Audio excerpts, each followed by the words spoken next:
Hello guys, in this video I'm going to show you how to set biometrics to the Bottlepay application.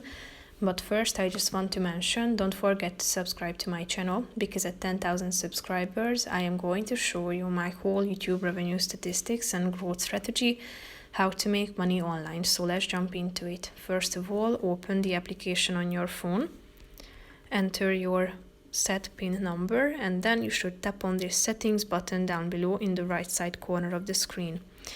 Then scroll down to the security section and tap on the use biometrics button in the right side of the screen.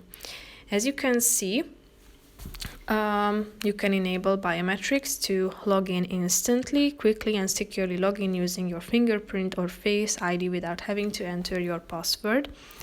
So tap on enable biometrics down below and then add your fingerprint. And then enter your iPhone password.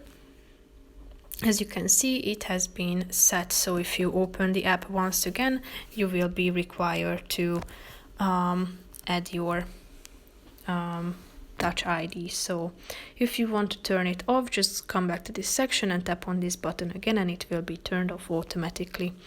So that's pretty much it for this video, guys. See you in the next one. Bye bye.